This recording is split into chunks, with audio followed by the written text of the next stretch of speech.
and welcome back to another episode of Indecent Disclosure. Don't worry, guys, I'm still here. He didn't get the opening line. Usually so I'm the intro guy. No, I just thought it was interesting because I think consistently I've been the guy that says, welcome back, everyone, or thank you once again. No, I was glad to see the contrast, and I'm sure our listeners will too, so. Well, wonderful. How exciting. We're doing new things all the time. Look at us. Oh my God. Fantastic. Yes. On that note, I wanted to address that just to piss Steven off, I like to ask him, Babe, are you mad?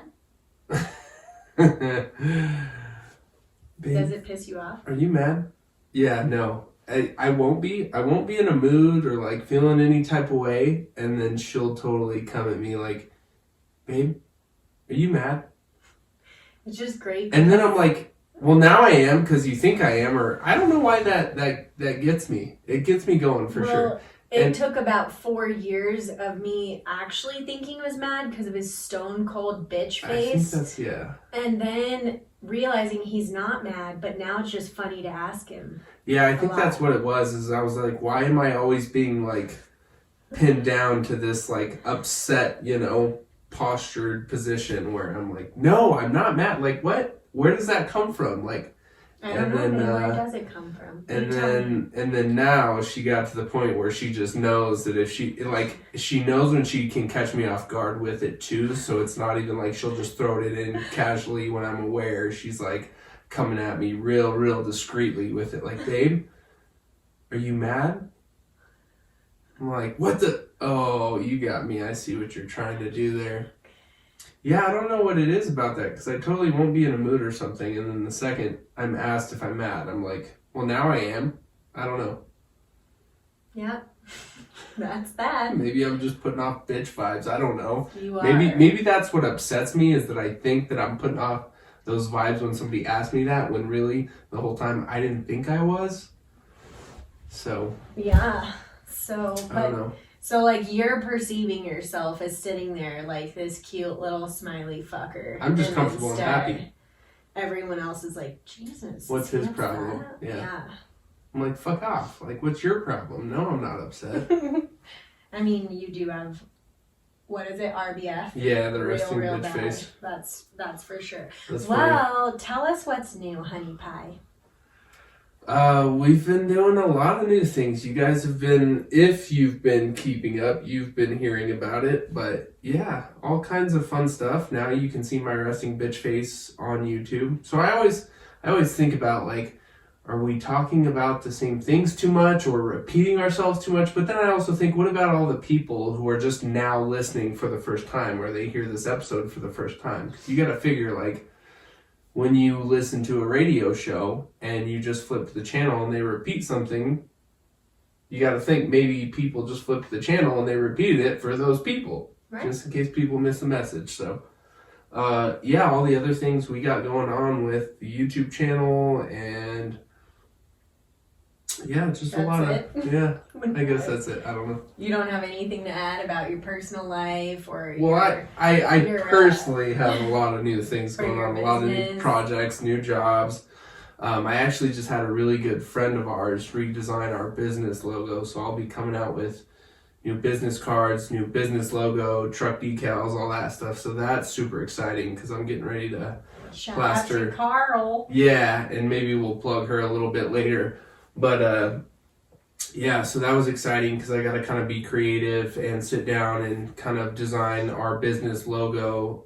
So that'll be cool just to kind of see that around town and in front of my job sites and stuff, where it's like really branding myself, my company, and putting ourselves out there. I mean, for a lot of you who know us, we've definitely been plugging my stuff, and if you've looked into it, you've seen the website, we've got the Facebook and all that. So yeah, just kind of keeping up on that social side of things, making sure that, if you see me driving around town, you'll know it's me, because I'm not hiding anymore. That's so exciting. Yeah, I'm not lurking in the shadows super like I used to. Come look at me now. That's bad. I don't get it. Why is that bad? I was just saying, like, look at me now. I'm a butterfly coming from a caterpillar. Like, ooh, look at me. Yeah, that's not bad. Oh, I That's don't know. fucking great. It sounds kind of egotistical, I guess, Oh. if you don't know me. I would think. I don't think so. I think you sound awesome because you are awesome, and like I'm really fucking proud of you. No, that's sweet. I appreciate that. I'm super stoked on it because it's all fun, creative outlets, you know, that I've been able to fulfill and kind of projects that I've been able to be excited about and kind of put my passion and creative side into. So it's been super fulfilling. So Wonderful. That reminds me of there's a guy on Instagram I love called Benny Drama. And I think he used to write for SNL. He's like 27. So you show me a lot of his stuff. Yeah. Well, I'm just talking about, talking to the crowd here, talking to the audience about him.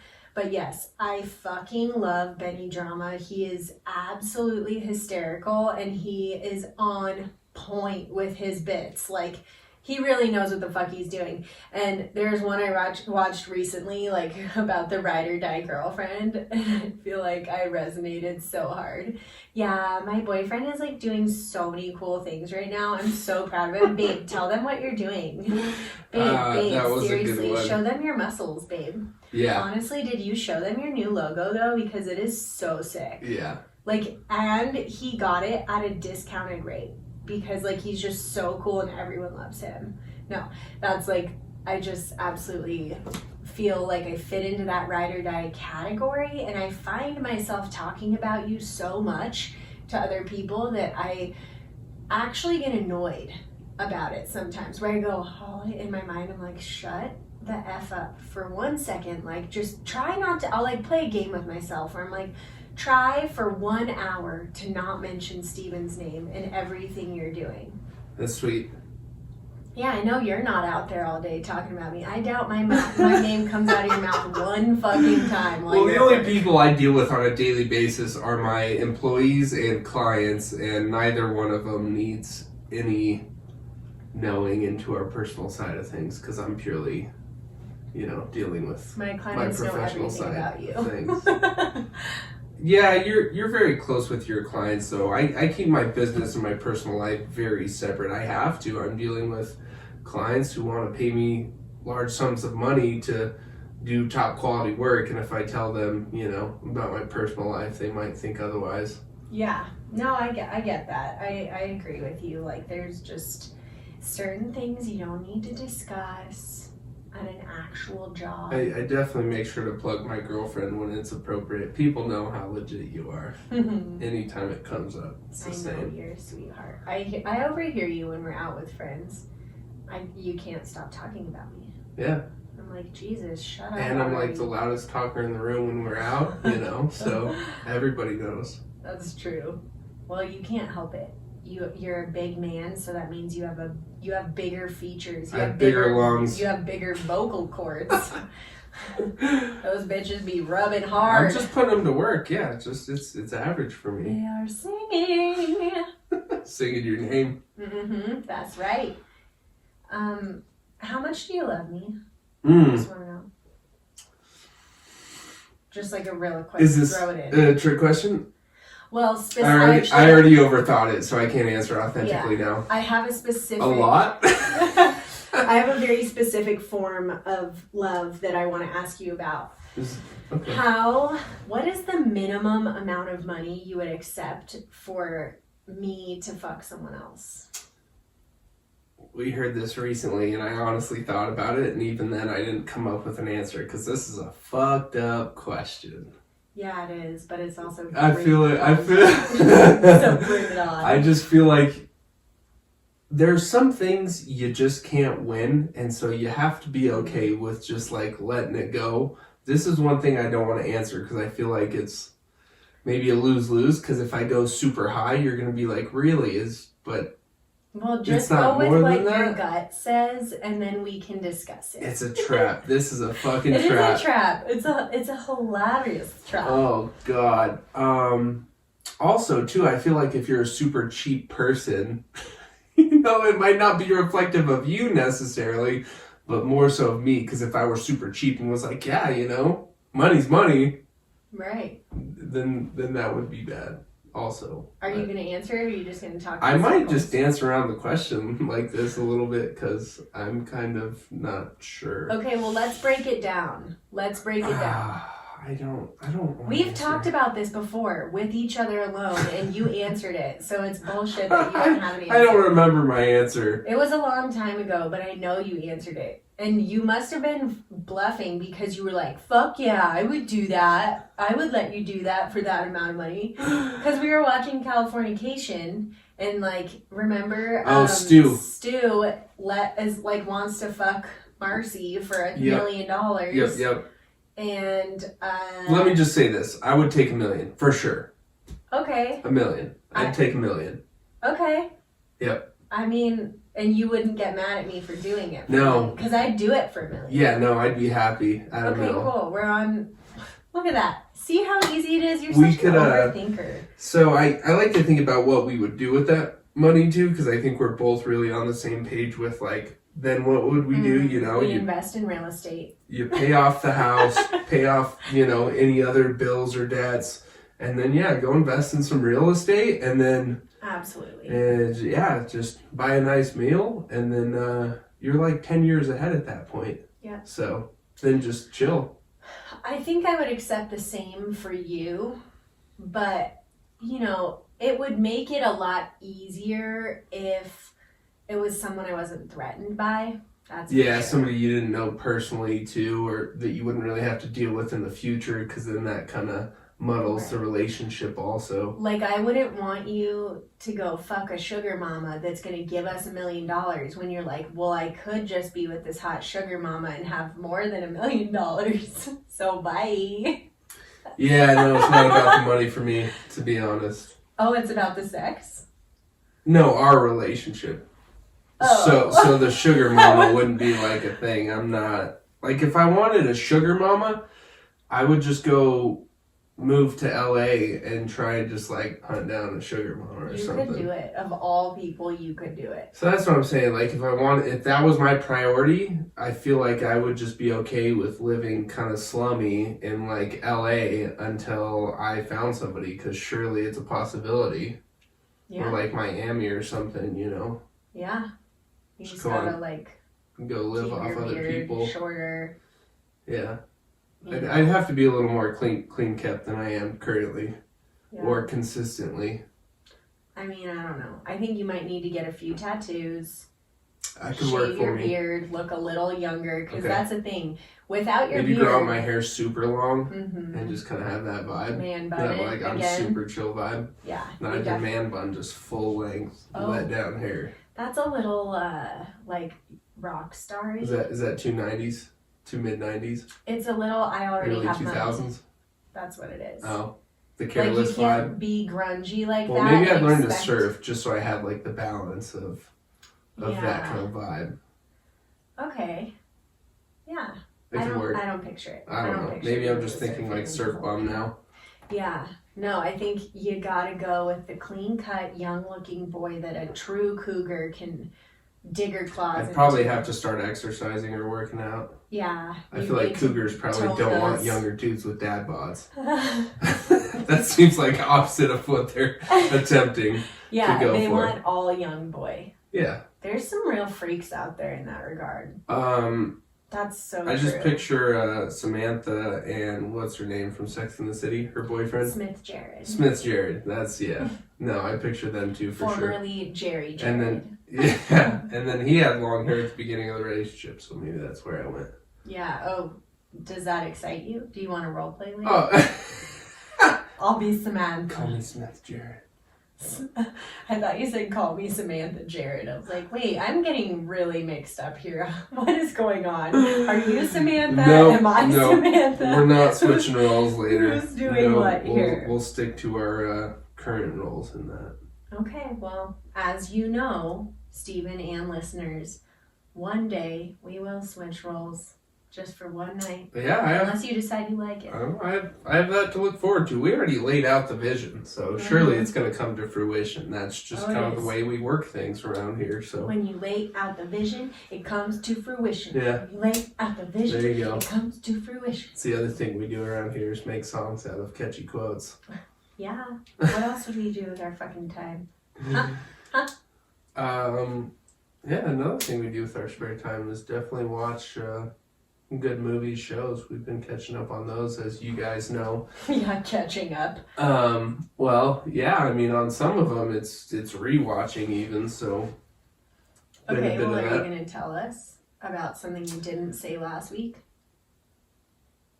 I've been rewatching Entourage, Mm-hmm. which has been pretty good. And, what about you? What do you got? That's all you have? That's all you're going to say? I don't want to share it all at once, you know? Gotta build up suspense and keep them on their toes. I'm sure exciting. They're really looking forward to we're this. really flowing here. Yeah, I actually watched a really good one called Behind Her Eyes. It's a British show on Netflix, and it was kind of slow at first, but then like got really fucking intense and weird and like totally came out of left field.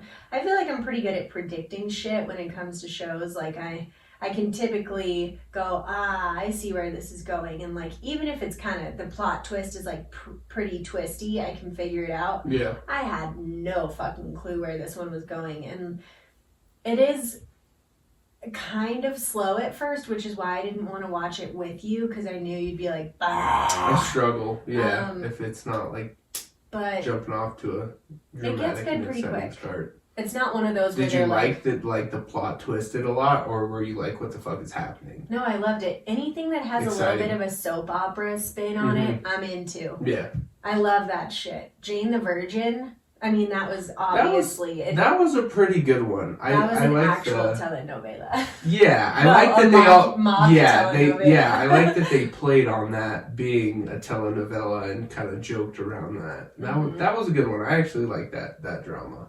Although it's not a secret that I do like kind of drama, catchy little. Oh, speaking shows. Of that, Steven literally crapped his pants this weekend because Pitch Perfect was on, and you should have heard the squealing of excitement from him.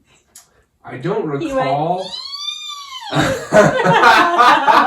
Did he make that exact sound? I'm glad now that you guys are surely visualizing me and making that sound squealing like a little kid for Pitch Perfect. And for any of you who don't know what that is, it's a movie about college kids joining a cappella groups and, you know, the big success story of making it to the international... National. The national? Yeah, international? Not No, because it's the ICCAs. It's the International Something Collegiate Acapella. That's what it was called in the movie. Excuse me? Excuse me. I could believe it. Oh. No, but... You are so lame. In the cutest way ever. Right, fuck me. So, anyways, that came out on HBO Max, and it was funny because maybe a month ago or so we were trying to search for it, but Amazon Prime makes, you know, you pay $4 or whatever just to rent it, and I'm always like, man, But we ended up finding it on HBO Max and catching up on that, which is funny because I hadn't seen it in maybe... like 6 months. Have we ever watched that together? Yes. We have? Yes. Okay, so it's been less than 5 years since I've seen it last. But I feel like these certain movies have like a certain time in our lives where they're very relevant and you appreciate them a lot. And I feel like if you go back a long period of time to something that held... Did you watch it while you were in your a cappella group? So... I just feel like when you go back and watch things again like that, sometimes you're like, oh, this is different, or I feel differently now about it than I did then. And so it's kind of funny to watch a movie like that now because I feel like I was probably more into it back then, but now I'm kind of like, it's cute and funny and I really enjoy it, but also it's probably not something if I watch now for the first time, I would obsess over and watch, you know, a bunch of different times. It's like, okay, it was cute, it was funny, and I still really enjoy it and still know every word, but It's just one of those things now. It's like Me, Myself, and Irene. We went back and watched that, and it's funny because they're just, the references are so dated and like even kind of cringy, where you're like, ooh, PC culture. Like you would get shit on nowadays if you said never half these things, and so it's like they're just not as relevant, but still funny. I still really appreciated getting to watch it because I haven't in quite a while now. But well, I'm so happy for you. It was really cute. You're right. It is a very cute movie, and it's funny. Like, there are definitely LOL moments. And I just like the singing. I like the sound because it's like, well, especially when it came out, it was like super quality and like kind of edgy and like, maybe not. Maybe I'm just, a little out there or something, but I think you're absolutely adorable. I thought it was great. I love that movie. I really do. I'm sure I'm not alone. No, it was a huge hit movie. Are you kidding me? Me and all the Aka bitches are gonna band together. I was gonna say, you and all the 14-year-old girls. Oh, that's what it is. That's what it is. It was amazing for y'all. I don't know how many other dudes would openly admit they like that movie. So let me ask you this. If you could be in an a cappella group, would you do it? Yeah. Fuck yeah. If I had the voice and ability to like be able to do all these choreographed dances to like these, crazy extents and sing, oh yeah, for sure. Yeah. That's pipe awesome. dream. Aww. Somebody come find me. I need a coach. Get you singing lessons for your birthday? So I redid or remodeled a really nice house here in town. I built this crazy custom sound studio for a professional producer who mixes, produces, and does all the music, professional, whatever it's called, side of things for people. And he asked me, he's like, are you able to sing at all? Like, would you be down to come in here and like sing and like, put anything together or have me kind of show you what goes on? And I was like, absolutely not. I would break your ears. Well, because he's used to dealing with like professionals who come in to have their albums and mixtapes created, mixed, mastered, so that they can send them off to labels. Like, do you know how auto-tuned J-Lo is? You could do it. Well, I doubt I have the, even without auto-tune singing capability of her, but I would like to think so.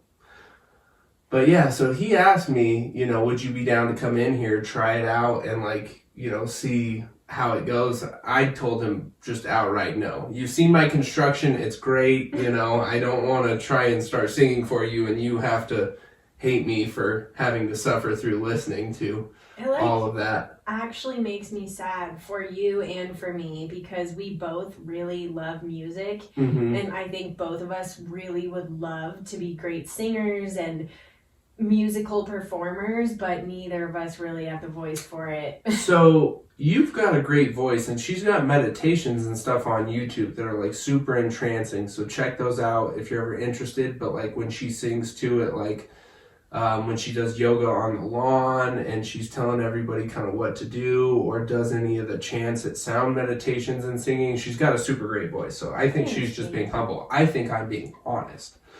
But I can sing mantras for some reason. Like, that can always come out really beautifully. And like, if I really practice a lot, I can dial my voice in a bit. But I also, most of the time, am like, Jesus, what is happening? I mean, I sing in the shower like as much as the next guy, but yeah, I don't really take it out of the acoustics of the bathroom. I remember seeing on your 23andMe that it said you're not likely to match a pitch or to match a pitch. Yeah. So not only am I just self-aware, on our 23andMe genealogy test that came back, it says that I am more likely to be tone deaf. Like, that's just, that's in my genes. So I accept the reality, you can't be the best at everything, but. My mom is always going, will you sing for me?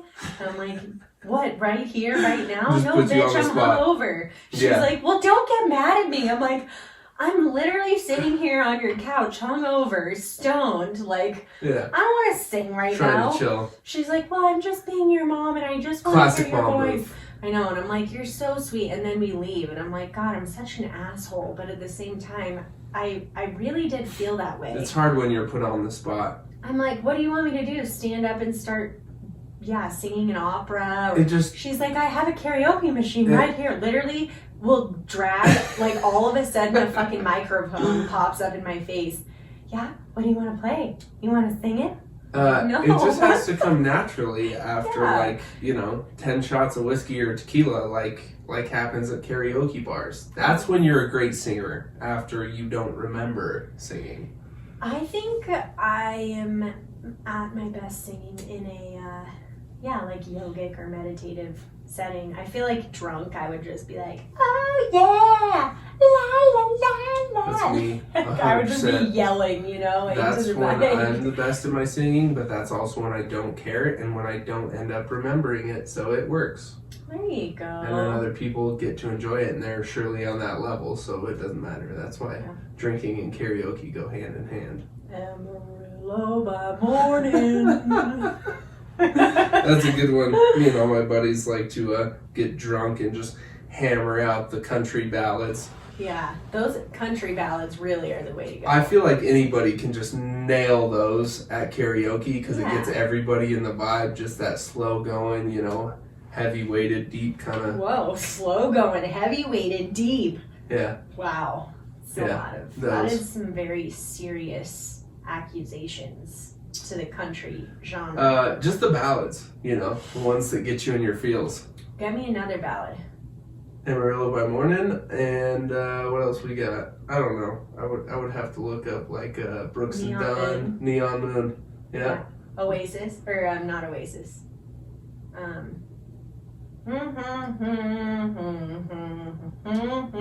Why am I missing it? I got Friends in Low Places. Oh yeah, Friends in Low Places. I guarantee nobody else got that but me. They're probably like, what the fuck is she humming right now? Immediately.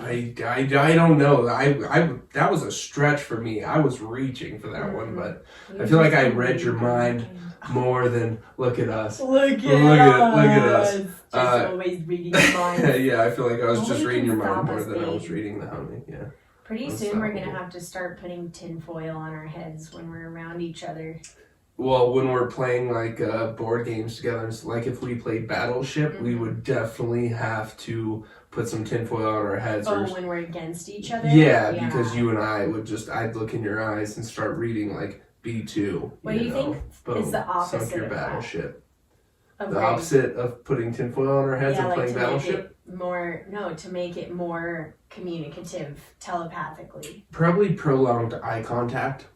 That's what I thought too. Oh my god, see, we're doing it right now. What the fuck? As we're staring deeply into each other's eyes without blinking. Mental tantra.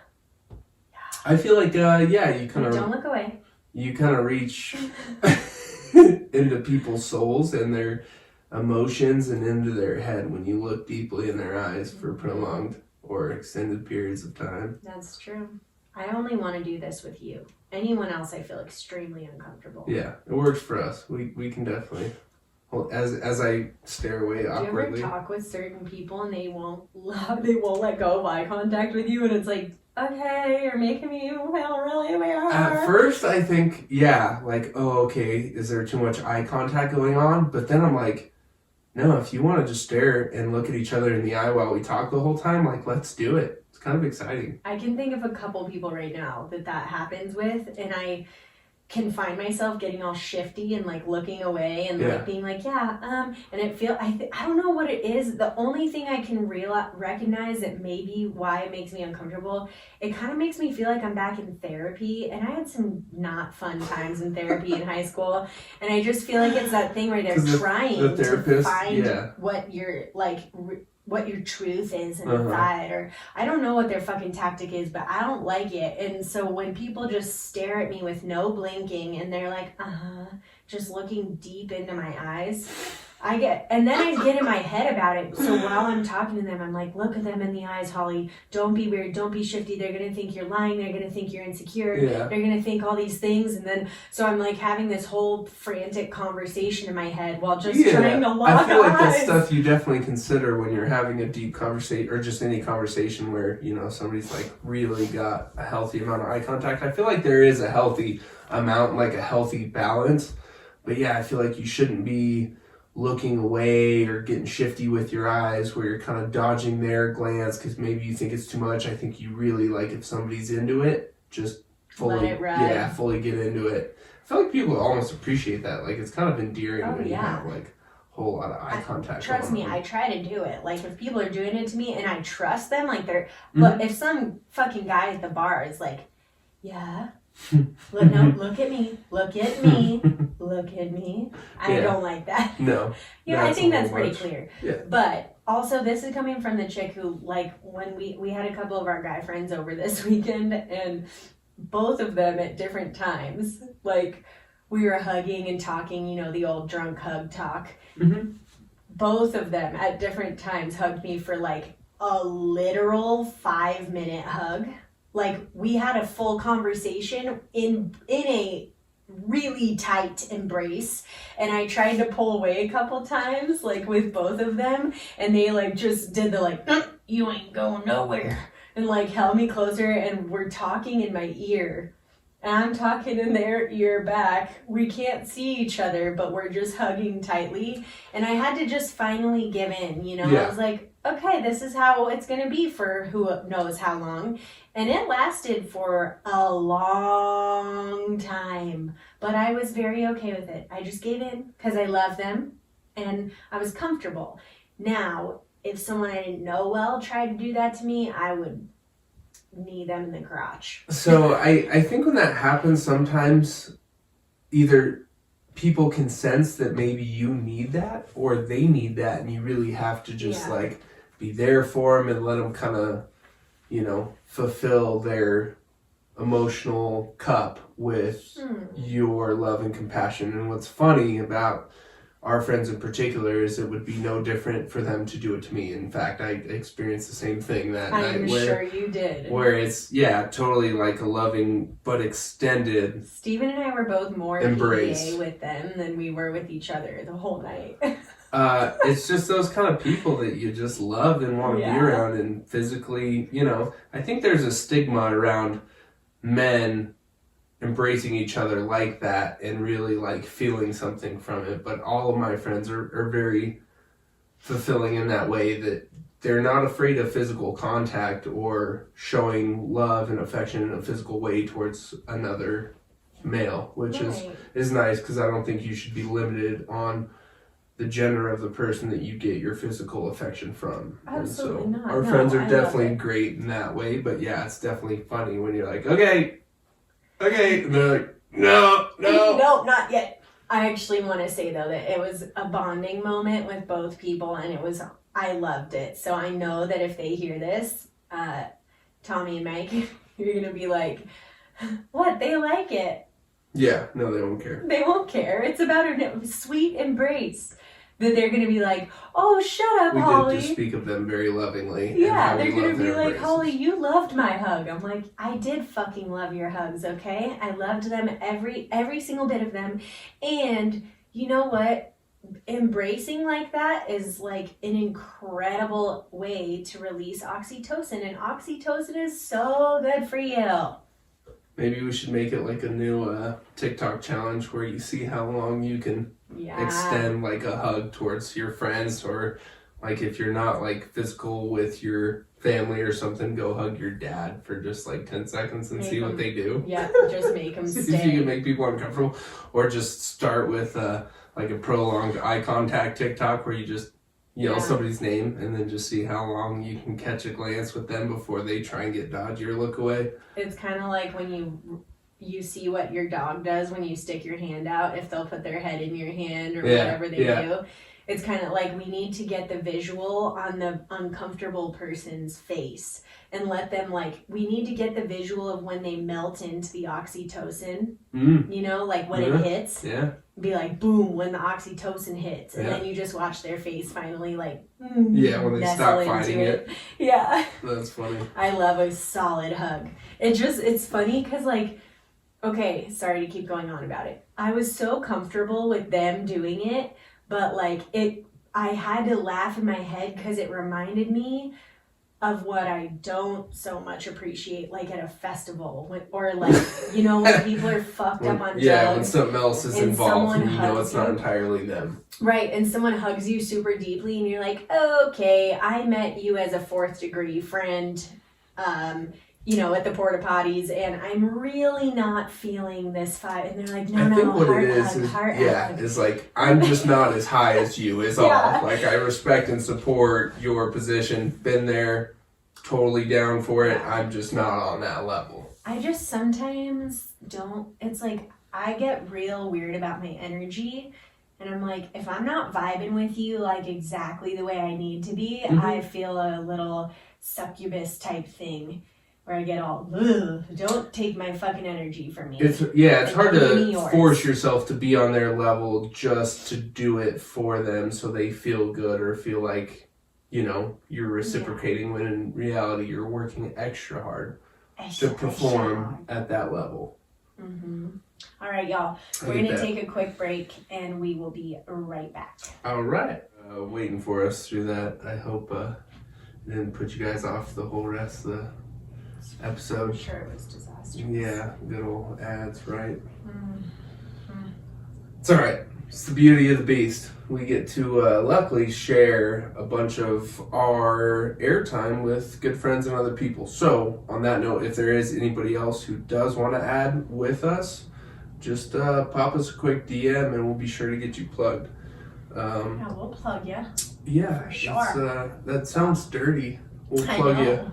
Anybody out there trying to get plugged? We'll plug you. Want a butt plug? Well, now that's specific. Saturdays only. That takes it to a different place. What plug were you thinking of? Just like the quick ad plug. Oh. Yeah. Okay. Adverse butt. Okay. It's an adverse butt. That is quite an adverse butt you have there. That's one way to describe a caboose. Yes, it is, sir. All right, so what do you got on the docket here, sir? Another nifty thing I had come up actually just today was a super interesting dream I was having earlier, which it happened to coincide with me driving in a Tesla. I think it's the Model X. But for whatever reason, I was dreaming about driving a Model X like all crazy through an intersection and then taking off, like speeding off.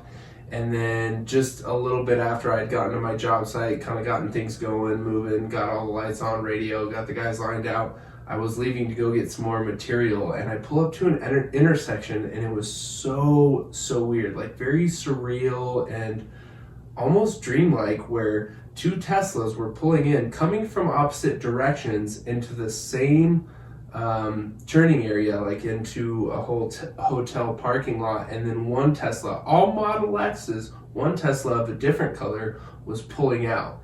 And so it's just one of those things where you kind of stop and you go, what the fuck's going on here? Like, what kind of Matrix what kind of Matrix shit is going on here? Because I seriously stopped and was like, okay, like, let me look around. Am I still dreaming? Like, what is this?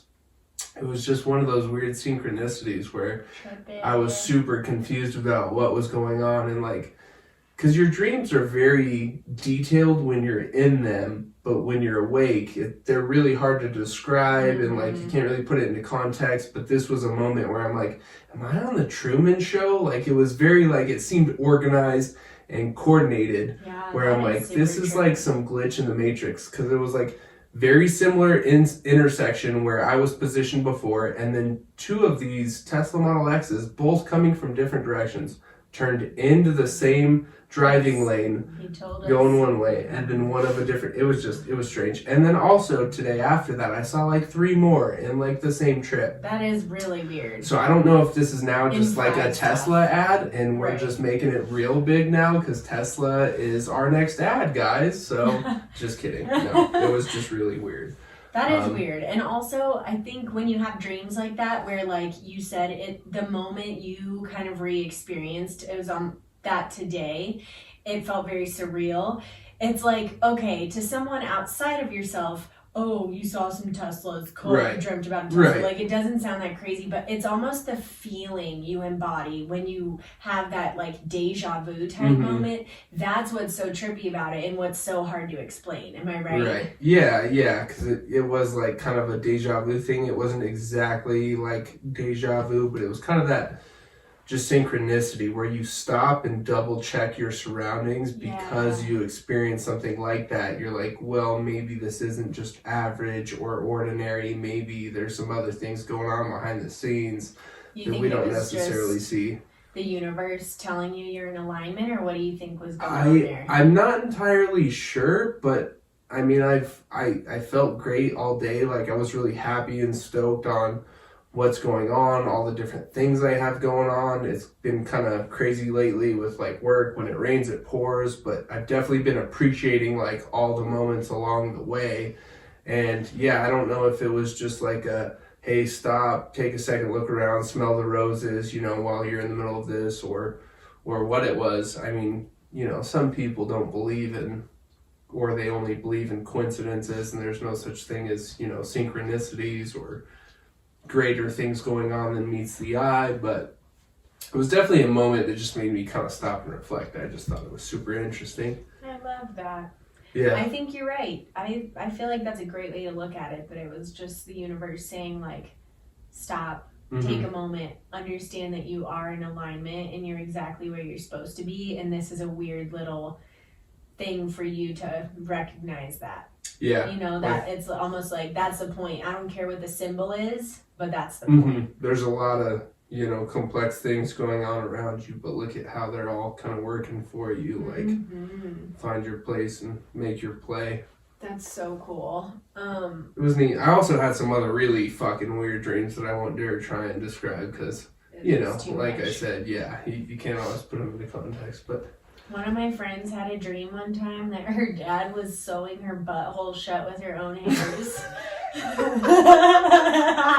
Do you think that was a sign from God? Indecent disclosure. That name I won't mention for that scenario. They would love it if we did. They would hate us if we didn't. No, that's a good one. That's terrifying. I don't think I've had terrifying dreams to that like disturbing extent. Oh, they're still disturbed by it. Trust me. Maybe You'll get over that one. Maybe I have, but I just don't remember. So I don't usually remember my dreams, or maybe I just don't dream that often. I don't know which it is, but yeah, when I do, I'm usually like, that's fucking weird. But I feel like most people's dreams are really weird. They're not like ever, I walked my dog through the park, right? I have lots of those. I seriously. Just normal? Yes. I almost feel like it's like a Second Life thing too, to where when I saw that kind of scene today, I'm like, okay, which life am I in? Because I feel like we live in very real lives in our dream world, but like I said, it's just never anything ordinary. I feel like it's just a different kind of, universal experience. I do ordinary day-to-day shit in my dreams all the time where I wake up and then I'm confused if I did it or not. But also I'll just remember like, oh, last night I was trying on different jeans, or literally was walking the dog, or I was tying a shoe, or like I'll have dreams where I'm like shaving my legs, brushing my teeth, like stuff where I go, really? That's what's happening in my subconscious? Fucking boring. I mean, I have some very, very weird dreams too, but throughout the night, I like will have a really epically strange, circusy, fucking freak dream, and then in between those, I'm like, do like very Truman Show, like everything's super normal, like almost. But those are the Twilight Zone ones even more, because I can't oftentimes define which reality is which. Like I literally have made mistakes by not texting people back or like thinking I took care of something because I've done it in my dreams. And that's like no excuse. You can't tell someone, sorry, I fucked that up. I thought I texted you back in my dreams. Yeah, no, I seriously will have dreams about stuff and That's then crazy. mess something up. And I'm like, I know this sounds crazy, but I dreamt about doing that and I thought it was real. Yeah. And then I'd hear myself say that and I'm like, okay, you Well, sound like an it asshole. very much feels like a real alternate reality when you're in the dream world. And some people, I think, don't have that presence of mind in the dream world, but I've been able to not like astro travel, but make my own decisions in my dreams consciously, where it's not like I'm just dreaming and watching something play out. It's very much so that I'm making decisions to progress the reality of that space. And so it's really interesting when you're in them because you feel like you're very much present in a real reality, and then you wake up and you're like, I think whoa. you are. I absolutely think So that dreams yeah. are just another reality existing simultaneously. And when you're sleeping Your on brain's this in plane, a different place. your spirit, not Yep. your soul necessarily, but your Mhm. spirit is like traveling to these other dimensions because truthfully, I mean, that can even be exhibited in science. Like, we are living in multiple realities at once in different dimensions. And it's just that usually, unless we're on some kind of drug or we are high from some kind of meditation, we can only experience one at once. But I will tell you, I've experienced multiple at once. And this reality's brain could barely handle it without exploding. But when I was able to wrap my mind around it, it was pretty cool. Just, freaking out in the moment. And then afterwards, I was like, holy shit. Like, I've literally had things where I entered into like a bathroom door, sat down to pee, and then like saw over and over again me entering the door, sitting down, entering the door, sitting down. And like, I could tell that they were all different realities happening at once. I'm not even high right now. I've no, but you're great at describing it, which is awesome because usually you have to enter those states to kind of describe them. But yeah, I definitely experienced kind of overlapping things like that. But I feel like out of context, it's always really hard to describe and put into words where people can kind of associate a feeling with that depiction of that experience. But Alex Gray, we actually have a poster of his in our bedroom. I feel like is a great artist at kind of depicting some of those different overlapping realms and visions in a physical form. You're right. He and Allison Gray are both great at portraying that state and the multiple states of being, because I mean the truth is we have layers and layers of energy around us, like that a lot of us can't see in this physical world with our eyeballs. I can sometimes, but not all the time. Kind of like the whole multiverse thing, that the whole theory that there's, kind of infinite things going on around you at any one given time and infinite different, possibilities. But we did kind of talk about this too, and different energies that you can kind of sense. On the last episode, we discussed this a little bit and how that kind of makes you feel physically when you're kind of present with them. And I was actually kind of having some really kind of interesting things going on like that last night too, where I would kind of like wake up and be like, or not quite fully awake, but I would be kind of on the edge of asleep and awake and kind of be in that middle state. But you also start to like kind of sense things. I don't know. I know what you mean. But, I go but there it in makes massages. you makes you feel kind of something else other than asleep and awake, and I don't know. It was super interesting. Do you ever have dreams where you're asleep and then you wake up and you're telling someone about a dream, but you're actually still dreaming? Because I do that a lot too.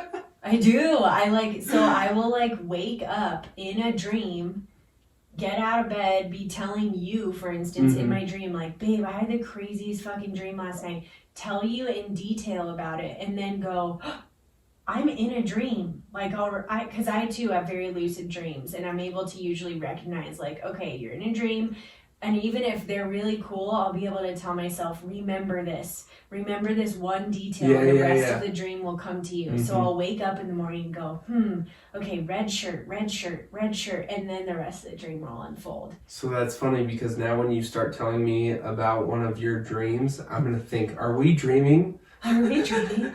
Is this some Inception shit right now? Like, should I be worried? Somebody trying to penetrate my subconscious? Who are you? Dude. We're finding you out. We're digging out through the layers. We're figuring this out. The dream world is like maybe even cooler to me than this world. Like, you are the only reason this world's the best to me. The rest of it's shit right now. No. I love a lot of you people, but the rest of it is fucking garbage. Well, I can't wait to dream every night because my dreams are so profound and so poetic, I guess. And I know that I astral travel. Like, I literally go through portals into other times, spaces, realities, and I will John Malkovich other beings. I literally can see through their eyes as a visitor and know that they're a real being living real life, and I am just watching through their eyes, observing, and it feels fucking incredible. Like, it's just so cool. And I realize people listening to this are going to be like, you're just tripping out in your dreams. But I don't really Or some people are going to be like, fucking thank God somebody can relate to exactly what I've been going through but didn't ever talk about. Because it's not like, you don't always talk about your dream. I mean, you really have to have a special person to like go to these places with, like, in discussion. But I'm sure a lot of people actually experience this stuff and can relate super hard. I personally have never John Malkovich to anybody. That sounds super neat and interesting, but I've definitely been myself and able to do what I want, go where I want, make decisions, but also have dreamed about like myself in the third person where I've seen myself doing other things. But usually it's super cool, like flying off a cliff really hardcore and like jumping and almost like, paragliding where you jump off into the wind. And things like that where you jump off and you start flying and you got to try really hard to like stay off like hitting the ground but just keep flying. I have so many flying dreams too. Those are always rad. If we could control our own dreams, I guess that's probably what more or less virtual reality is going to be. Yeah.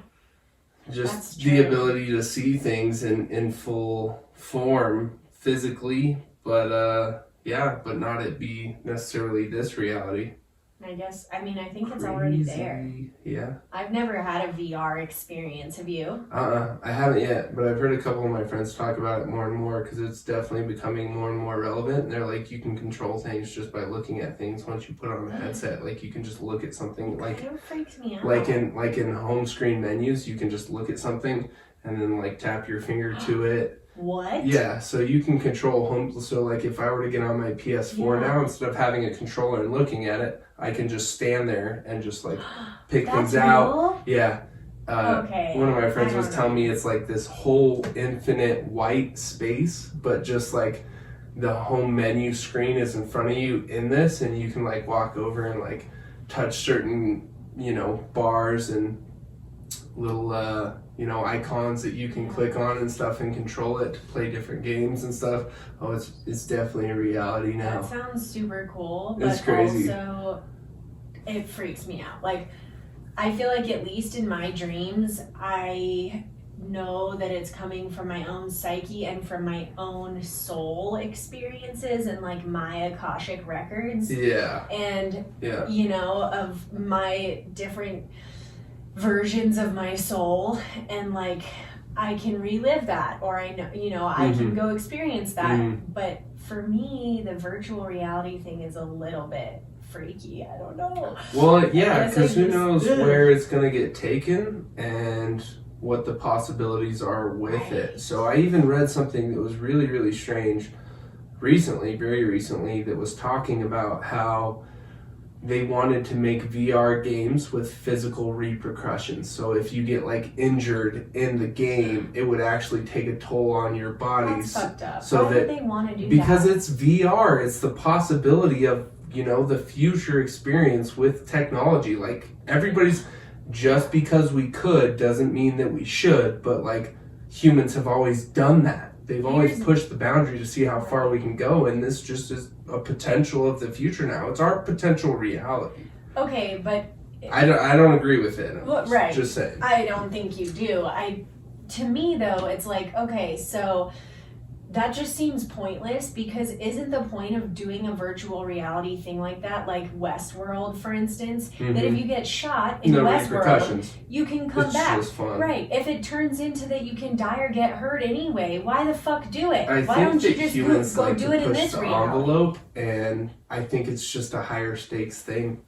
Yeah. You know? It just seems like if you're going to go base jump in virtual reality, but you could do it without dying, why would you fucking do it and then but go, you could actually get hurt doing it virtually. You might as well go do it in the reality. Yeah, just fucking do it in reality. If you're skateboarding and like you eat shit and break your kneecap, wouldn't you want to just do that in real life? Yeah. That just sounds stupid as fuck to me. Like if someone's like, try this one, you can get hurt.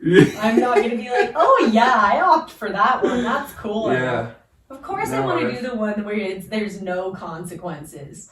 I've heard it. Yeah, VR is coming around more and more and more, and there's definitely just more possibilities about what the potential for it's gonna be, which is scary and exciting, I guess. There's definitely been some Black Mirror episodes that showed us some stuff like this that was real sketchy, which is funny. I feel like Black Mirror showed us a lot of relevant stuff that was actually happening, and we're like, that's crazy. How far off could that be? Like they're like 6 months. Yeah, right? They're like, coming up next in 6 months, this episode in reality. Oh my god. That would be very Black Mirror. You know what would be really Black Mirror?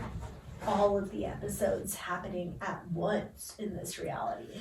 I feel like that's kind of coming. Maybe they were just warming us up for what's coming, because surely there was one about some global pandemic, and there was one about virtual reality, and there was one about where you had basically a contact lens implemented that was like a camera and like a cell phone, like that already exists. Set of technology. So there you go. This is reality. Yep, it's true. It's not a dream, people. It is not a dream. This is not a drill. This is not a drill. This is not a dream. This is reality. Yeah. I mean, it's exciting, all the possibilities, but yeah, if you think about where our grandparents would have been with the modern day computer back in their day when they were our age, they would have had a meltdown mentally to try and process, the computing power of even a cell phone. Like, it's like that classic thing where teachers, when we were in school, millennials were in school, would always tell you, you're not going to have a calculator in your pocket every day,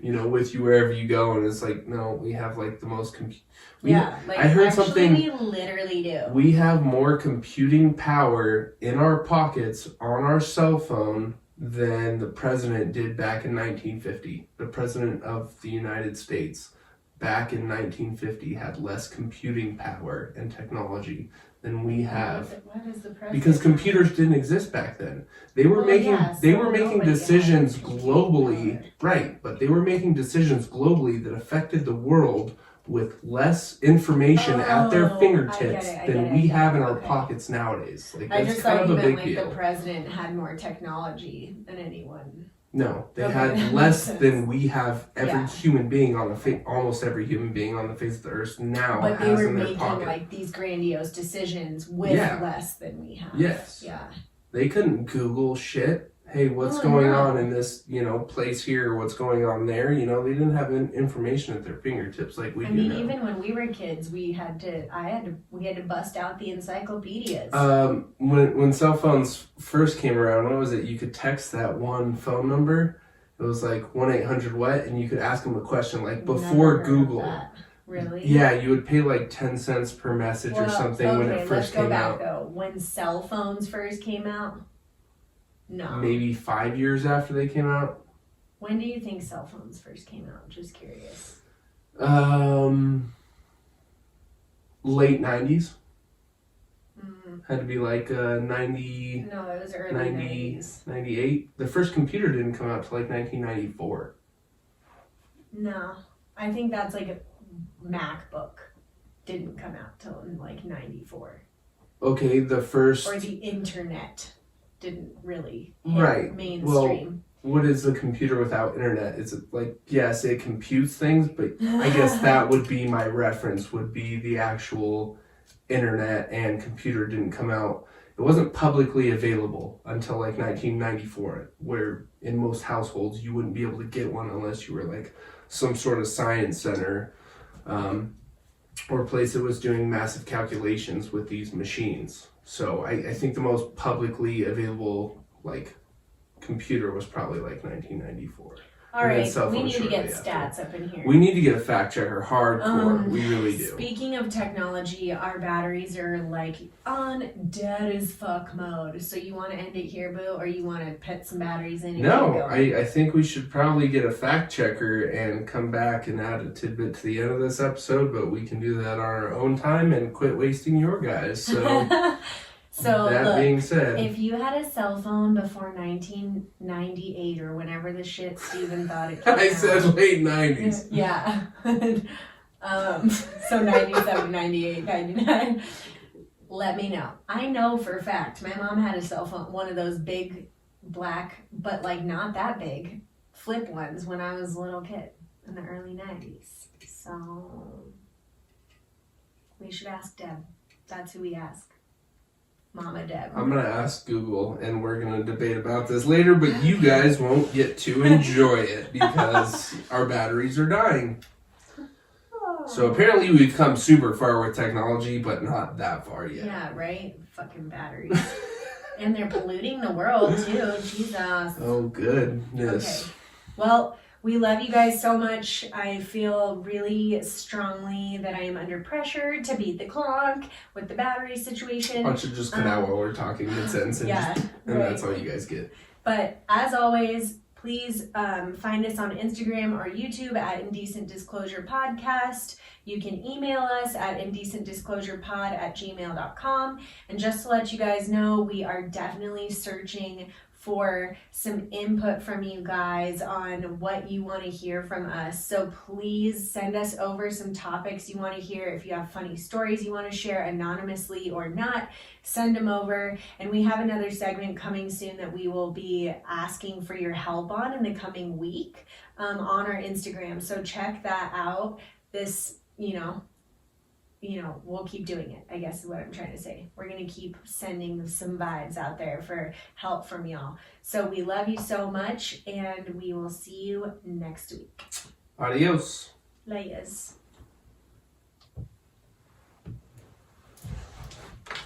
Okay, want me to turn it off?